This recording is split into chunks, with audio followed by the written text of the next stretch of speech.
الحمد لله نحمده ونستعينه ونستغفره ونؤمن به ونتوكل عليه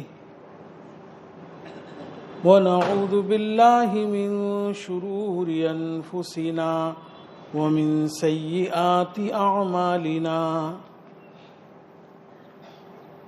ونعوذ بالله من شرور أنفسنا ومن سيئات أعمالنا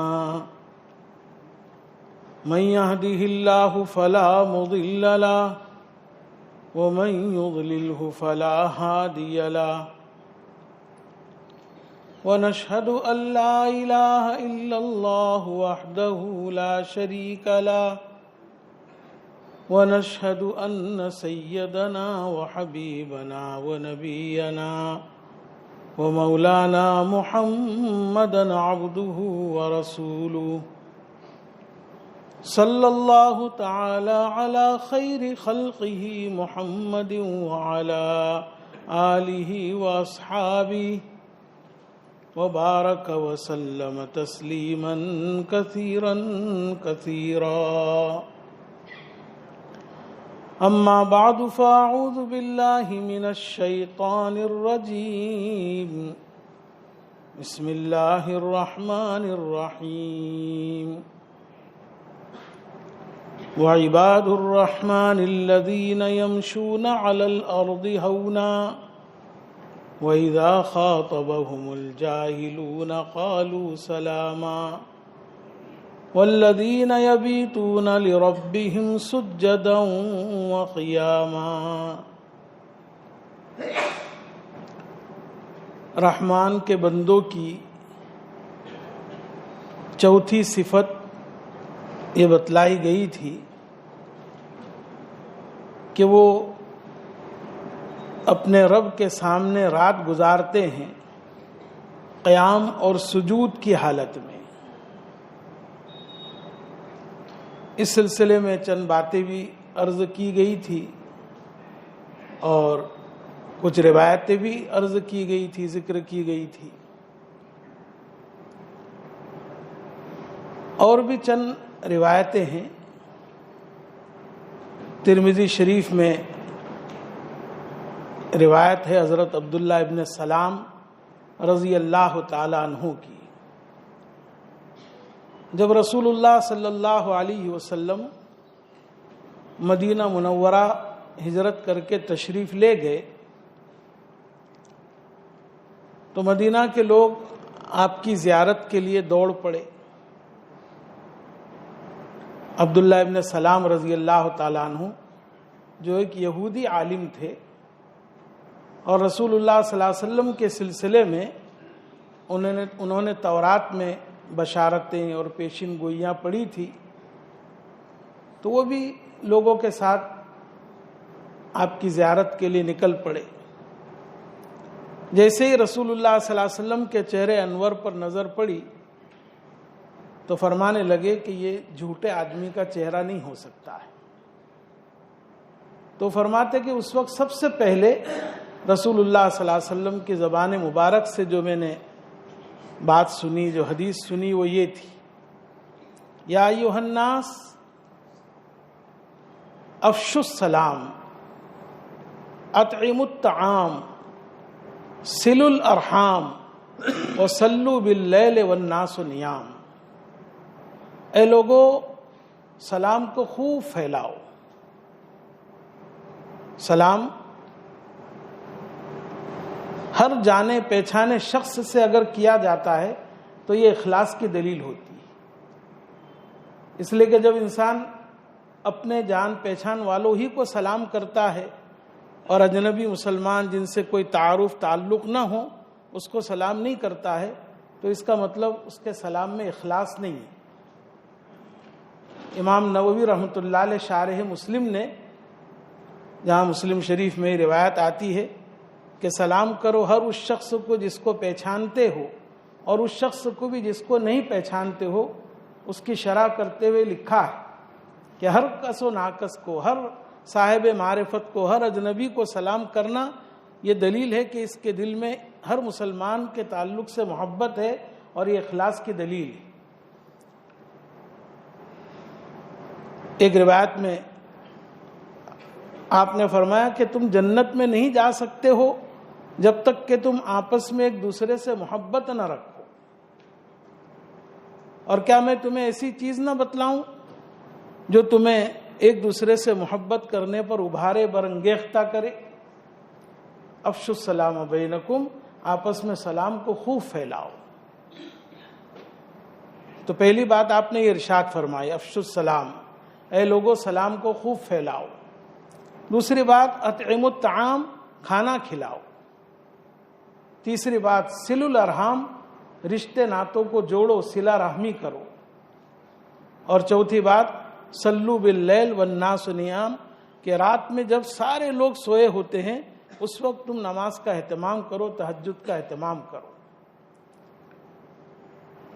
اسی طرح بخاری شریف کی روایت ہے کہ جب آدمی سوتا ہے تو شیطان اس کی گدی پر 3 گرہیں لگاتا ہے، 3 گانٹھیں لگاتا ہے، اور اس پر یہ افسون، یہ منتر پڑتا ہے، ارقد علیک لیل طویل، سو جا ابھی تو بہت لمبی رات ہے۔ 3 گرہیں اس طرح لگا کر اس پر دم کرتا ہے، پڑتا ہے۔ چنانچہ انسان بڑی غفلت کی نیند سوتا رہتا ہے، کبھی آنکھ کھلتی بھی ہے تو یہ خیال آتا ہے کہ ابھی تو بہت رات باقی ہے، پھر دیکھ لیں گے، پھر آنکھ کھلتی ہے، پھر سوچتا ہے کہ ابھی تو بہت رات باقی ہے، بلکہ رات میں آنکھ کھلتی ہے تو گھڑی کے کانٹے بھی اس کو الٹے نظر آتے ہیں۔ آپ فرماتے ہیں کہ جب انسان بیدار ہوتا ہے اور اللہ کا ذکر کرتا ہے، آنکھ کھلتے ہی اللہ کا نام اس کی زبان پر آتا ہے تو ایک گرہ جو شیطان نے لگائی تھی وہ کھل جاتی ہے۔ پھر اگر اٹھ کر وضو بھی کر لیتا ہے تو دوسری گرہ بھی کھل جاتی ہے۔ اب اگر تیسری مرتبہ یعنی تیسرا عمل وہ نماز بھی پڑھ لیتا ہے تو تیسری گرہ بھی کھل جاتی ہے۔ پہلی گرہ ذکر سے کھلی، دوسری گرہ وضو سے، اور تیسری گرہ وہ نماز سے۔ طبرانی شریف کی روایت میں ہے کہ اللہ کے رسول صلی اللہ علیہ وسلم کا ارشاد ہے، شیطان کی ان تینوں گرہوں کو کھول دو، چاہے 2 ہی رکعت پڑھ کر کھولو، کم از کم 2 رکعت تو پڑھ لو تو تینوں گرہیں کھل جائے گی۔ اس لیے حدیث میں آتا ہے، حدیث کی کتابوں میں حضرت عائشہ رضی اللہ تعالی عنہا سے رات کی قیام اور رات کی نمازوں کے سلسلے میں متعدد روایات ہیں، تو اس میں یہی ہے کہ حضور صلی اللہ علیہ وسلم پہلے ابتدا میں 2 رکعت مختصر پڑھا کرتے تھے، پھر تو بہت طویل طویل بھی آپ پڑھتے تھے، ایک رکعت میں سورہ بقرہ، سورہ آل عمران اور یہ 4 لمبی لمبی صورتیں پڑھنا بھی ثابت ہے، لیکن ابتدا میں 2 مختصر رکعت آپ پڑھتے تھے۔ بخاری کے شارح حضرت علامہ حافظ ابن حجر عسقلانی رحمۃ اللہ علیہ فرماتے ہیں کہ حضور اکرم صلی اللہ علیہ وسلم کا 2 رکعت مختصر پڑھنے میں حکمت یہی ہے کہ جلدی سے تینوں گرہیں کھل جائے، کیونکہ تیسری گرہ کے کھلنے کا وعدہ وہ 2 رکعت مکمل ہونے پر ہے، اس لیے جب تک وہ مکمل نہیں ہوگی کچھ نہ کچھ اثر اس گرہ کا رہے گا، اور جب 2 رکعت پڑھ لی جائے گی تو 3 گرہیں کھل جائے گی۔ پھر آگے ہے کہ جو شخص اس کا اہتمام کرتا ہے فَأَصْبَحَ نَشِيطًا النَّفْسِ فَأَصْبَحَ نَشِيطًا طَيِّبَ النَّفْسِ، وہ جب صبح کرتا ہے تو بالکل چاق و چوبن ہوتا ہے اور اس کے نفس میں بشاشت ہوتی ہے، ایک قسم کی مسرت ہوتی ہے، طمانینت اور سکون خود اس کے دل میں ہوتا ہے، اور چہرے سے بھی محسوس ہوتا ہے کہ بھئی آدمی بہت خوش ہے، خوش و خرم ہے، حشاش بشاش۔ اور اگر آدمی سوتا پڑا رہتا ہے فَأَصْبَحَ كَسْلَانَ خَبِيثَ النَّفْسِ، صبح جب اٹھتا ہے تو طبیعت میں سستی ہوتی ہے اور اس کی طبیعت میں ایک بے چینی اور خباثت محسوس ہوتی ہے۔ ایک حدیث میں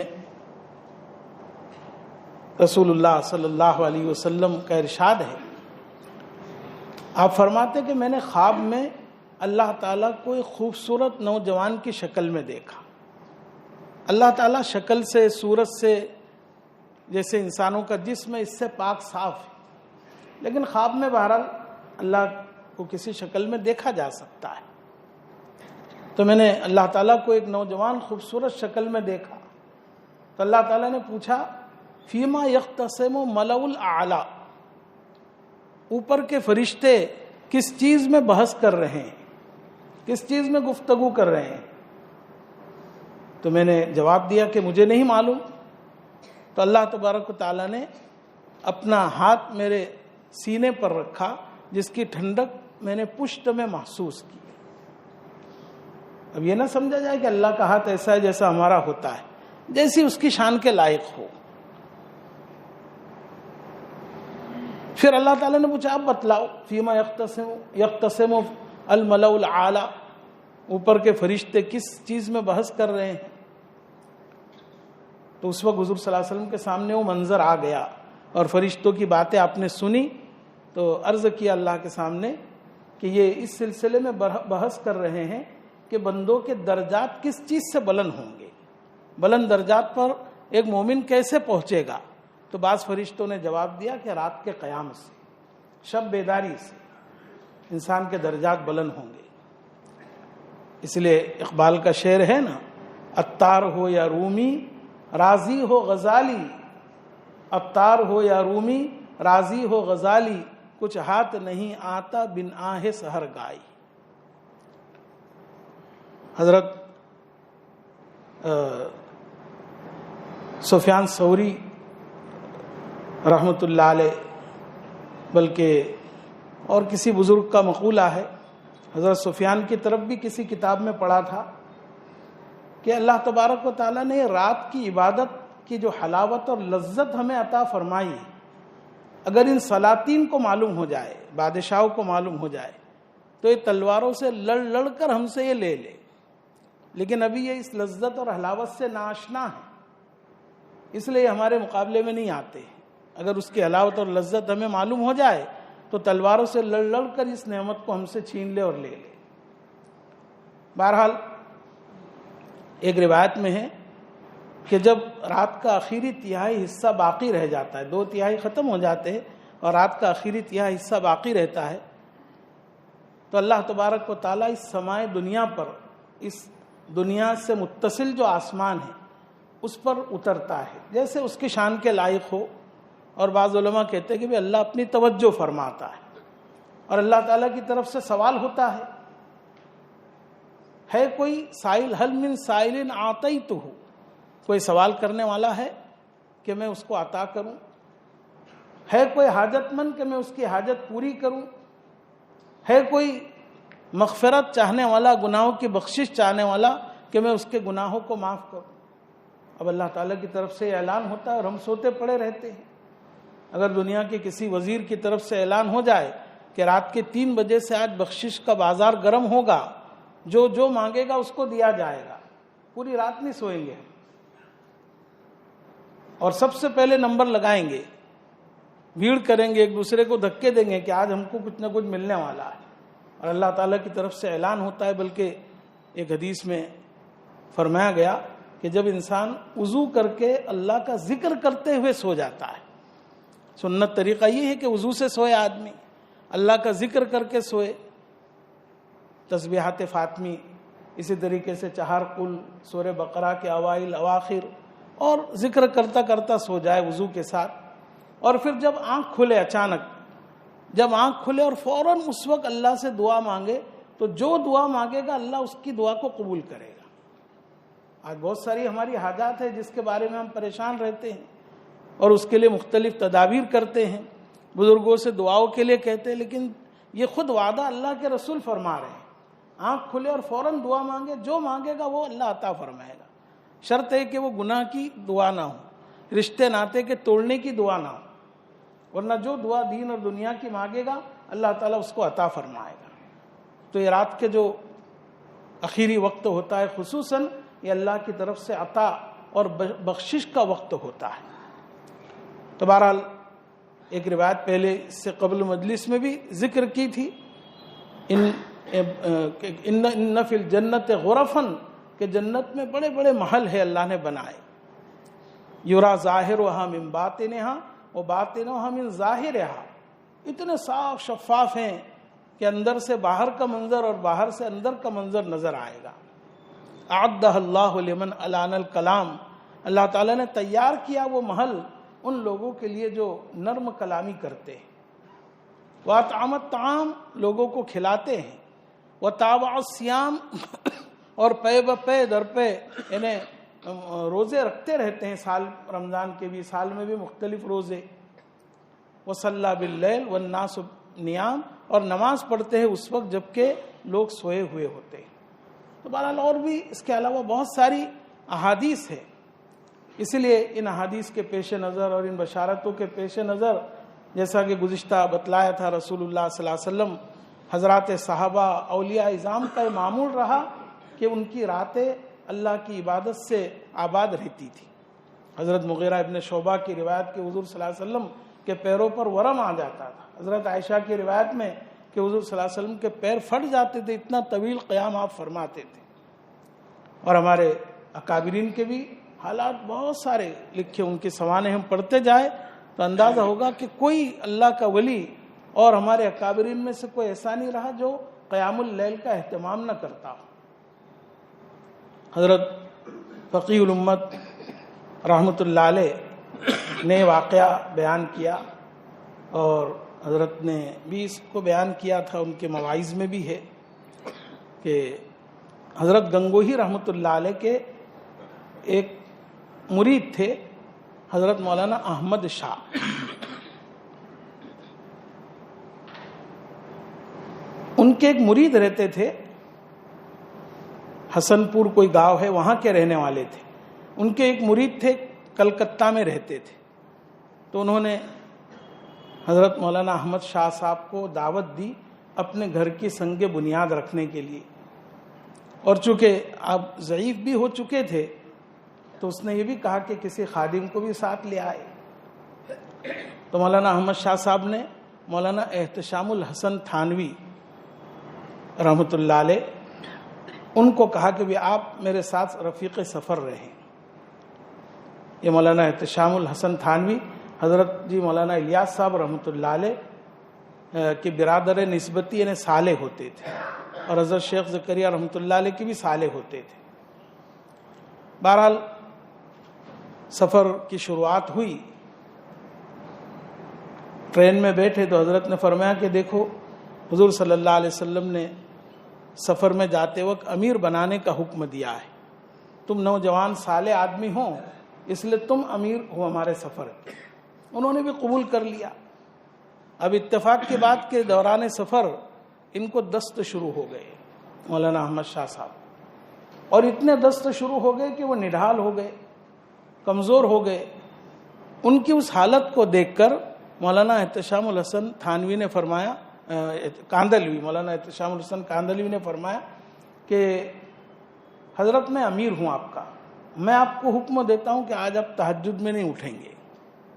ان کی طبیعت کا خیال رکھتے ہوئے، امیر ہے اب ان کا حکم ماننا ضروری ہے. وہ فرماتے کہ میں تو چادر اوڑھ کر سو گیا. تھوڑی دیر کے بعد رات کا کچھ حصہ گزرا تو میں نے دیکھا کہ میرا انگوٹھا پکڑ کے کوئی ہلا رہا ہے.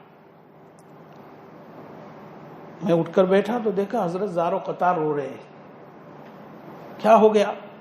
کہا میں تمہیں حضرت گنگوئی رحمۃ اللہ علیہ کا واسطہ دیتا ہوں، 57 سال ہو گئے میں حضرت سے بیعت ہوا تھا، تب سے آج تک تہجد نہیں چھوٹی. 57 سال کس کو کہتے ہیں؟ زندگی کا پورا حصہ اس طرح گزرا کہ کبھی تہجد نہیں چھوٹی.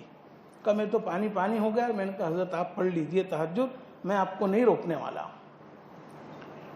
تو یہ ایسے حضرات جو پابندی کے ساتھ زندگی بھر تک عمل کرتے تھے.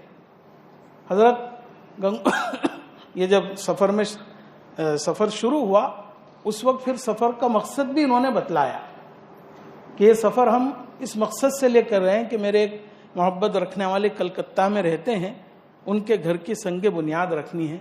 تم نوجوان نیک صالح آدمی ہو، تمہارے ہاتھ سے میں سنگ بنیاد رکھواؤں گا.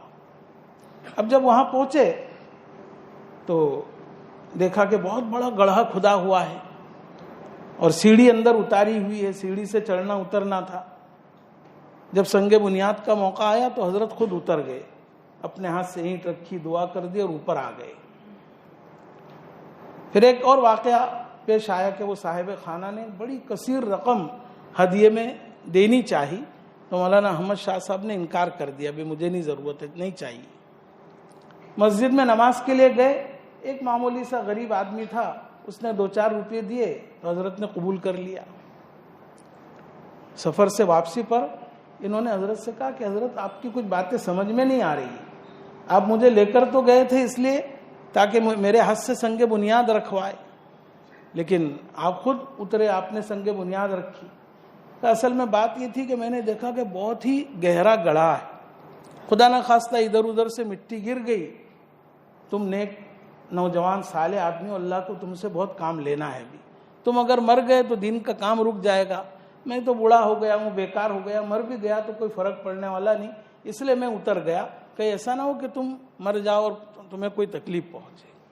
کیسے ان بزرگوں کے حالات۔ پھر کا ایک بات سمجھ میں نہیں آئی، وہ صاحب خانہ نے کثیر رقم ہدیے میں پیش کیا، آپ نے انکار کر دیا۔ مسجد میں گئے، ایک معمولی آدمی نے 2-4 روپے دیا، وہ آپ نے قبول کر لیا۔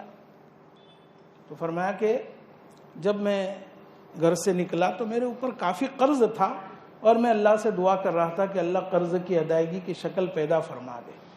جب انہوں نے دعوت دی اور گھر سے نکلے تو میرے دل میں خیال پیدا ہوا کہ چلو اللہ نے میرے قرض کی ادائیگی کی شکل پیدا کر دی، اب یہ جو میرا داعی ہے مجھے کچھ ہدیہ دے گا تو قرضہ ادا ہو جائے گا۔ جب اس نے دیا تو میں نے سوچا کہ یہ جو ہدیہ آ رہا ہے یہ اشراف نفس سے آ رہا ہے۔ اشراف نفس کہتے دل کی لالچ کو، دل کی حرص کو۔ جب میں نکلا تو میرے دل نے لالچ کی، زبان سے کچھ نہیں کہا لیکن دل میں لالچ پیدا ہوئی، اور اشراف نفس یعنی لالچ کے بعد جو ہدیہ ملتا ہے اس میں برکت نہیں ہوتی ہے، اس لیے میں نے ٹھکرا دیا، قبول نہیں کیا۔ اب مسجد میں گیا تو مجھے تو خواب و خیال بھی نہیں تھا، مجھے خواب و خیال بھی نہیں تھا کہ کوئی مجھے ہدیہ دے گا، اور ایک آدمی نے اخلاص سے 2-4 روپے دیے، میرے دل میں کوئی لالچ نہیں تھی، میں نے قبول کر لیا کہ اسی میں برکت ہوگی۔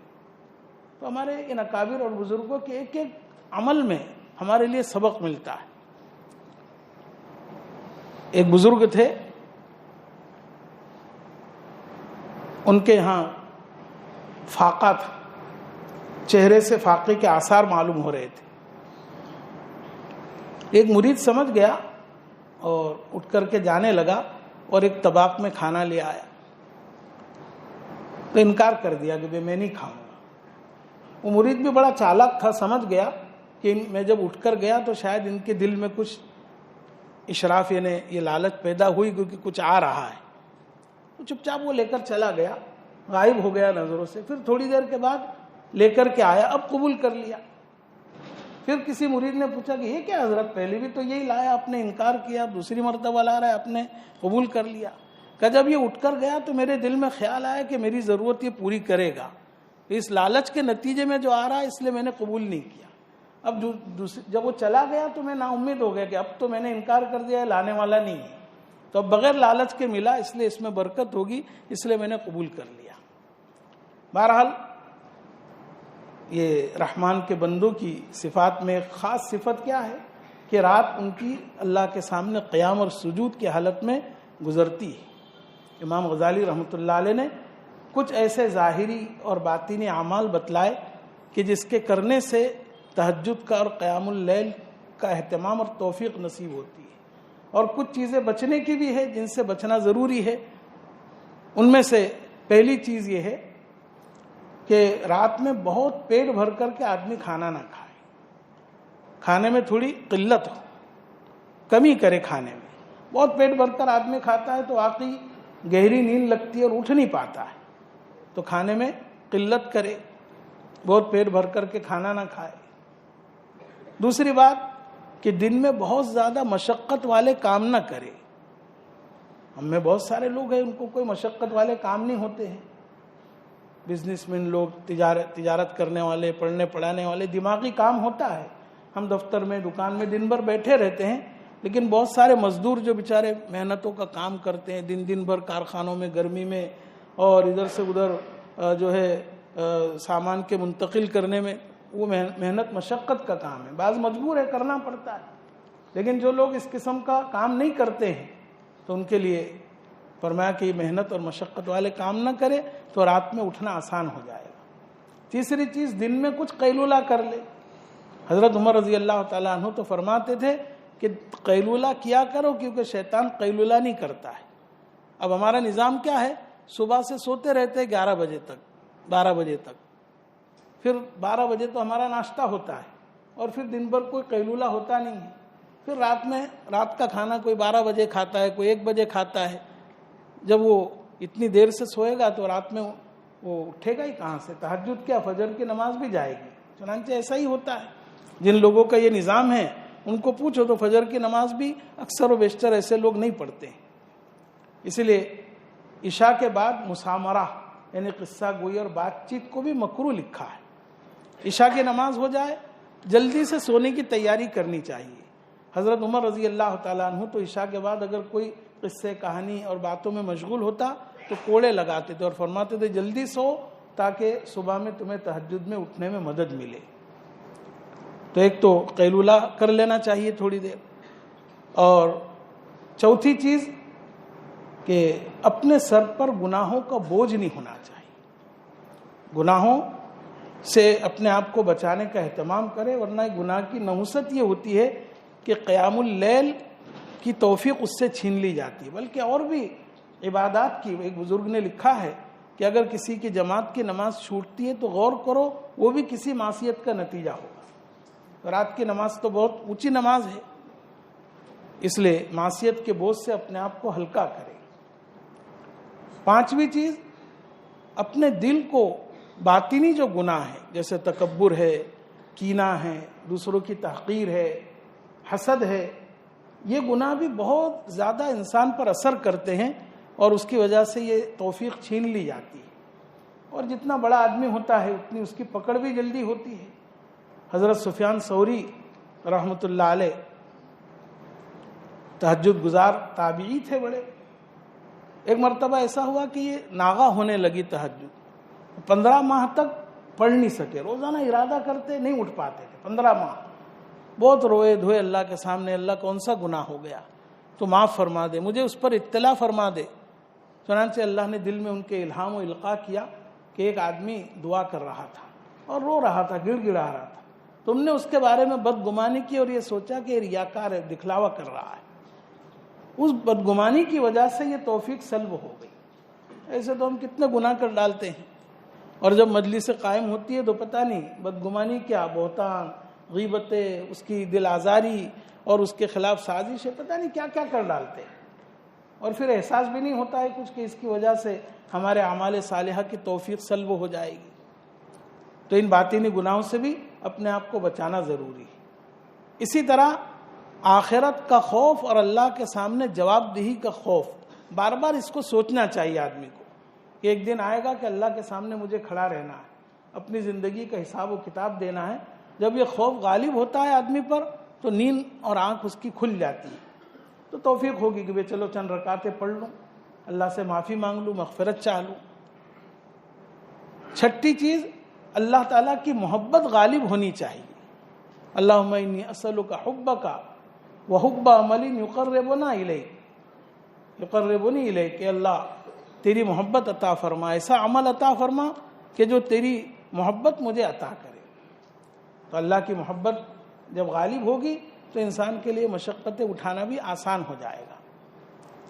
اس لیے ایک حدیث میں فرمایا گیا کہ جس شخص کے اندر 3 باتیں ہوگی تو وہ ایمان کی لذت محسوس کرے گا، ایمان کی لذت اور حلاوت اس کو محسوس ہوگی۔ ایک تو یہ کہ اللہ اور اس کے رسول کے ماں سوا سے سب سے زیادہ محبوب ہو جائے، یعنی دنیا وما فیہا، اپنی ذات، اولاد، بال بچے، رشتہ دار، مال دولت، سب کے مقابلے میں اللہ اور اس کے رسول زیادہ اس کو محبوب ہو جائے۔ دوسرے، اگر کسی شخص سے محبت کرے تو اللہ کے لیے محبت کرے۔ تیسرے، کفر میں جانے کو اسی طرح ناپسند کرے جیسا کہ آگ میں جانے کو ناپسند کرتا ہے۔ تو یہ 3 باتیں ہوگی تو اس کو ایمان کی حلاوت اور لذت نصیب ہوگی۔ شارحین حدیث لکھتے ہیں کہ ایمان کی حلاوت اور لذت کا مطلب یہی ہے کہ طاعات میں جو مشقت انسان کو اٹھانی پڑتی ہے، ان مشقتوں میں بھی اس کو لذت محسوس ہوگی اور وہ آسان ہو جائے گی۔ اس لیے جو حضرات اللہ کے بندے اس کے پابند ہوتے ہیں، اگر ایک دن تہجد چھوٹ جائے پورا دن ان کا بیکار جاتا ہے، کھانا پینا چھوٹ جاتا ہے، رنجیدہ اور غمزدہ رہتے ہیں۔ حالانکہ ظاہری طور پر تو کہ اچھا ہے نا بھی پوری رات میٹھی نیند سوئے، 2-4 گھنٹے بچ گئے، لیکن نہیں، وہ حلاوت اور لذت ایک دن چھوٹ گئی تو پورے دن بلکہ کئی مہینوں تک اس کا اثر رہتا ہے۔ اور ایک چیز یہ بتلائی گئی کہ یہ جو فضائل والی حدیثیں بتلائی گئی قیام اللیل کی، تہجد کی، اس سلسلے میں جو اور بھی احادیث ہے، یہ بھی اس کے علاوہ بھی بار بار اس کو پڑھتے رہے۔ اسی کے ساتھ ساتھ حضرات صحابہ اور اولیاء اعظام کیسے رات گزارتے تھے، کیسے بے چینی میں ان کی رات گزرتی تھی، ان واقعات کو پڑھے آدمی، ان فضائل والی حدیثوں کو سنے تو اس کا دل پر اثر ہوگا، واقعات بزرگوں کے سنے اور پڑھے تو اس کا دل پر اثر ہوگا۔ تو بہرحال واقعات تو بہت سارے ہیں، یہ مختصر مجلس میں اتنا موقع ہوتا بھی نہیں ہے کہ سب کے واقعات ہم بیان کیے جائے۔ ماضی قریب میں ہمارے حضرت مولانا قاری صدیق صاحب رحمۃ اللہ علیہ گزرے، سفر ہو، حضر ہو، ہر حالت میں معمول تھا، کتنے بھی تھکے ہو، بیمار ہو، وہ صبح صادق سے 1.5-2 گھنٹہ پہلے اٹھ کر کے تہجد کا اہتمام فرماتے تھے۔ شیخ الاسلام حضرت مولانا حسین احمد مدنی رحمۃ اللہ علیہ بعض دفعہ 18 رات سوئے نہیں۔ ایک پروگرام میں گئے، اسٹیج پر پہنچے تو فرمایا بھائیو 18 راتوں سے سویا نہیں ہوں، تھوڑی دیر سو لوں۔ وہیں اسٹیج پر 10-15 منٹ لیٹ گئے، پھر تقریر شروع کر دی۔ رات میں 12 بجے 1 بجے جلسہ ختم ہوتا، لیکن پھر وہی تہجد کے لیے 2-2.5 گھنٹے پہلے صبح صادق سے پہلے تیار ہو جاتے تھے۔ تو ایسے اللہ کے بندے گزرے۔ اس وقت حضرت ہماری مجلس میں نہیں ہیں تو میں عرض کر رہا ہوں، ورنہ ان کے سامنے کہنے کی ہمت نہیں ہوتی ہے۔ حضرت کا الحمدللہ برس سے معمول ہے کہ صبح صادق سے 2-2.5 گھنٹے پہلے سفر ہو، حضر ہو، ہر حال میں حضرت اٹھ جاتے ہیں، تہجد کا اہتمام، اپنے معمولات اور اس کا جتنے بھی معمولات دن میں ہم کرنا چاہتے ہیں وہ صبح میں ہی ہو جاتے ہیں حضرت۔ ایک دفعہ ایک سفر کے موقع پر ایسی تذکرہ ہوا، تو جمعہ کا دن تھا، تو سورہ کہف کی بات نکلی تو حضرت نے کہا وہ تو صبح ہی میں پڑھ لیتا ہوں، سب معمولات صبح ہی ہو جاتے ہیں۔ تو بہرحال ان بزرگوں کی صحبت میں رہ کر ہمیں یہی سیکھنا ہے کہ بھی ہماری زندگیوں میں یہ اخلاق آئے، تواضع آئے، انکساری آئے، اسی طرح یہ نمازوں کا اہتمام، رات کا قیام، یہ اگر ان سے ہم سیکھیں گے تو حقیقت یہ ہے کہ ان کی مجلس کا اور ان کی صحبت کا گویا ہم نے فائدہ اٹھایا ہے۔ اللہ تعالی ہم سب کو عمل کی توفیق عطا فرمائے۔ وآخر دعوانا الحمدللہ۔